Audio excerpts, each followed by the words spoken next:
Hoy la bolsa ha caído hoy día un 2,33%, a diferencia del gran salto que se pegó ayer, que llegó en algún momento al 8% de crecimiento. Esto me imagino yo por una respuesta de los mercados, quién sabe si fue porque ganó Kass, quién sabe si fue por la votación que tuvo la derecha en el Congreso. Para hablar de esto estamos con Hernán Frigolet, economista, ex tesorero general de la República y académico de la USACH. ¿Cómo le va, profesor Frigolet? Hola, muy bien. Buenas tardes. Muy bien, tanto tiempo que no conversamos con usted, Hernán. Queríamos preguntarle por esto, pues por la reacción de la bolsa ayer, este salto tan grande que se pegó y hoy día una baja de cerca de un 2%. ¿A qué se debe y cómo se mueve la bolsa de comercio? Bueno, se ve al resultado de la elección en las dos vertientes que tú dijiste, el resultado presidencial y el resultado de la parlamentaria. Y hoy, como pareciera que lo de la presidencial todavía no está resuelto, bajó un poquito. Pero son las reacciones así totalmente especulativas que están detrás de todos estos ámbitos de negocio que son tan volátiles. Y que el ánimo de la gente es el que se revela finalmente en la jornada. Eso es importante. Después... Sí, que son... Claro, Hernán, lo que tú señalas es importante porque existe también la sensación de que esto se hace para inclinar la balanza y no necesariamente porque responde a ánimos que están en el ambiente y ánimos, por supuesto, que están en el ambiente que se vincula a los mercados, ¿no es cierto? Y a mí me gustaría que nos aclararas eso. ¿Te parece una respuesta que es espontánea, independiente de la ideología política que probablemente domine en el sector de los capitales? ¿O es definitivamente el intento por inclinar la balanza hacia un lado u otro? Las dos cosas. O sea, los mercados no son un ente que tenga vida propia. Los mercados tienen vida en función de los agentes que participan en ellos. Y ahí entonces, valiendo de tus palabras, obviamente el sesgo de los mercados financieros son de pro derecha. En ese sentido comulgan con el neoliberalismo y con todo lo que tenga que ver con mercados menos regulados, autorregulación o lo que se diga en términos de tratar de maximizar ganancias en función de ejercer los poderes que se tengan en los mercados que existen. Y nuestros mercados no se caracterizan por ser muy competitivos, ni en lo financiero, ni en los mercados de la economía real. Tenemos ahí mercados que tienen poca capacidad competitiva instalada. Claro, yo creo Entonces, lo que tú decías en términos de que efectivamente hay un manejo de los agentes que se traducen en los indicadores que están disponibles para esos mercados y que obviamente en este sentido no son proclives a la candidatura de Boric. Y ven ahí el factor de riesgo. Sí, hay que dejar claro que la bolsa de comercio es especulación pura, ¿o no, Hernán? Sí, sobre todo una bolsa como la nuestra que están presentes solamente en las grandes empresas. Y las empresas medianas y pequeñas no tienen cabida. Y las empresas que son más nacionales en general no han tenido tanta volatilidad. La que está ligada al grupo económico de factura de capitales chilenos son las que más se han movido estos días en la bolsa, hacia abajo y hacia arriba.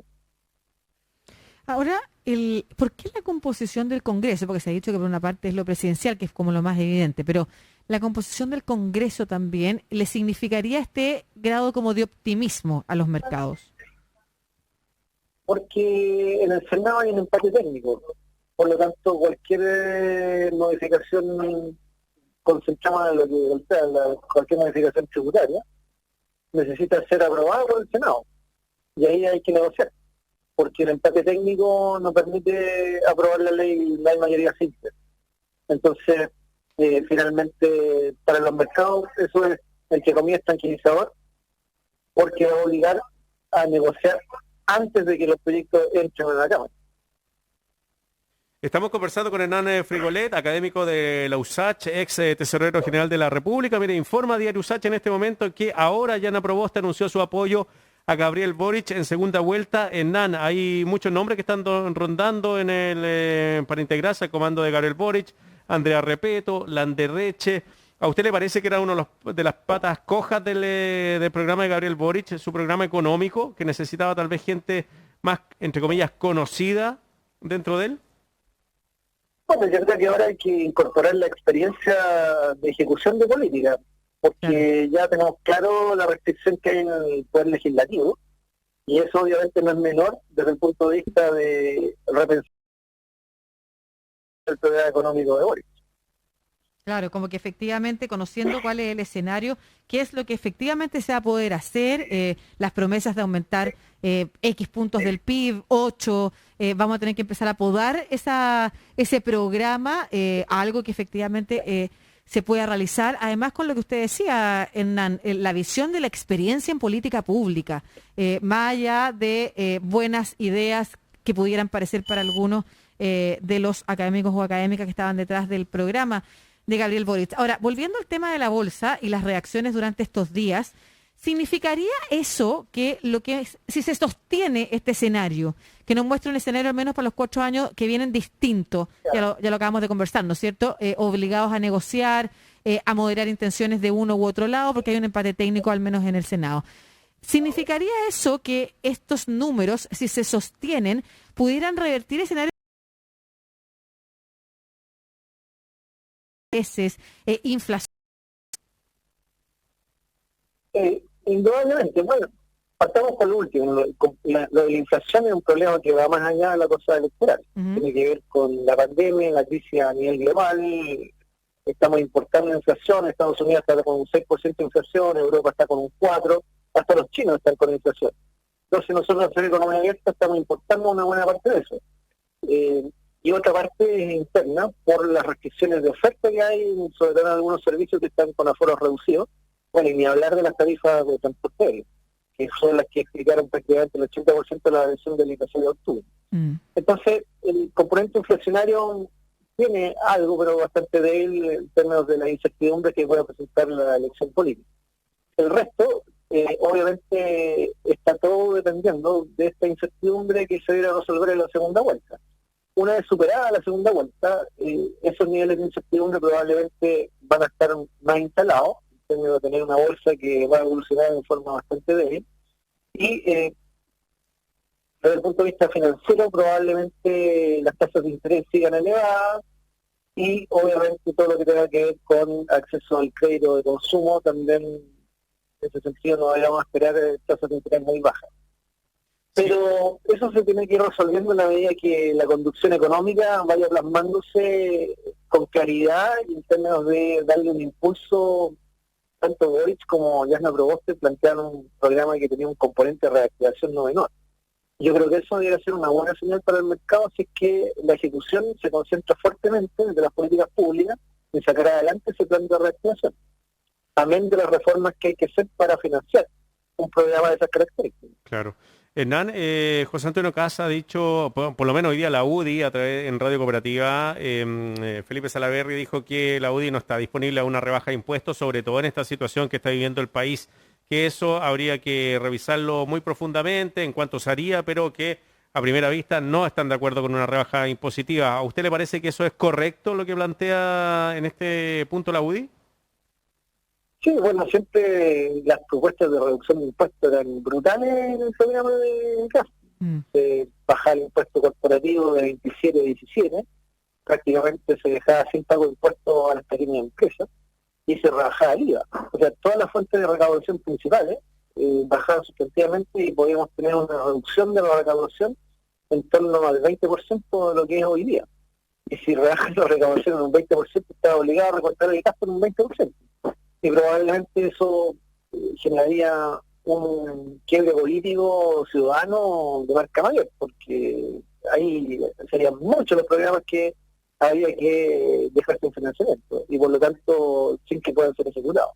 Entonces yo creo que la UDI tiene claro esa parte de la debilidad del financiamiento que proponía Cast en términos del programa de gobierno. ¿Te parece una buena señal esa en general? O sea, cuando estamos hablando de buenas señales para el mercado, no solamente estamos hablando de no transitar hacia una izquierda que está más identificada como antimercado o anticapitalismo, ¿no es cierto? Recordemos que hay eslóganes que avanzaban hasta esa idea, con revisar todos los tratados de libre comercio, con la idea de acabar con un neoliberalismo, pero incluso yendo más allá de ciertas políticas que se impulsaron incluso desde sectores progresistas en las últimas décadas. Pero del otro lado también estamos viendo obligar a moderar los discursos Y a mí la verdad es que la UDI haya salido a criticarle a José Antonio Kast o a decir no vamos a permitir que se rebajen los impuestos aparte de que sacarle del programa, a mí me sorprende porque además el tema de los impuestos en general... Es una bandera de lucha de la derecha. Claro, entonces, ¿qué significa para ti también esa reacción de la UDI? No, está en el marco de lo que es haber vivido durante tanto tiempo haciendo el gallito con la concertación y lo que es la ley de responsabilidad fiscal, que obliga obviamente a tener unas finanzas públicas que estén relativamente equilibradas en la mirada de largo plazo. Y ahí viene el famoso balance estructural, que es clave desde el punto de vista de darle sostenibilidad financiera al presupuesto. Y en ese sentido, tanto para el sector privado como para el sector público, eso es clave porque nos da acceso al financiamiento internacional con un spread, o sea, con un recargo de tasas de interés que es relativamente bajo, y eso es bueno para el sector público, que se endeuda afuera y dentro del país, y para el sector privado, que se endeuda afuera y dentro del país. Entonces, yo creo que eso es lo que está en el trasfondo de una medida como la que tienen. Y además le agregamos el componente político, que finalmente el estallido del 18 de octubre está presente, y obviamente una reducción de los ingresos obliga a revisar los gastos en forma severa, y ahí obviamente el germen del descontento social va a reaparecer. Entonces, en ese sentido, la UDI, que es bastante territorial, tiene claro lo que significa el programa de CAF tal como está, un desequilibrio financiero enorme. Sí, Hernán, el ministro de Hacienda, Rodrigo Cerda, destacó que el riesgo país bajó después de las elecciones. ¿Eso es importante para la economía chilena o tiene que ver con lo que decía usted? Por ejemplo, más barato acceso al crédito internacional. Sí, yo creo que eso no tiene que ver tanto con la elección, o sea, las clasificadoras de riesgo no están trabajando en el día a día y después de la elección nos bajaron la clasificación de riesgo o la subieron, etcétera. Eso tiene que ver con análisis más estructurales y de mediano y largo plazo. El nivel de endeudamiento que tiene el sector privado, el nivel de endeudamiento que tiene el sector público, la consistencia en términos de aumento de los ingresos, de recaudación, etcétera. Entonces, todo eso es lo que está en la palestra. No es una cosa tan febril que el mundo esté pendiente de la elección en Chile, que con eso nos bajaron los spreads de México. Ninguno de los dos candidatos que pasan en la primera vuelta se destacaban por el mejor programa económico. Y eso es raro en la derecha también, que siempre ha sido ese su baluarte, ¿no es cierto? El programa de José Antonio Kast incluso fue criticado por economistas, por The Economist, de hecho, por ejemplo, refiriéndonos a medios internacionales y también en Chile. Y el programa de Boric también tenía bastantes puntos de confusión que incluso llevaron a sus voceros a criticarse o desmentirse públicamente. A tu juicio, ¿qué es lo que le falta a ambos programas donde debieran afinar, incluso pensando en la construcción de un electorado de una masa votante mayor a favor de aquí a la segunda vuelta? Es que yo creo que la agenda económica no fue lo central desde el punto de vista de las que se está discutiendo, sobre todo lo que resaltó Kast y lo que resaltó París.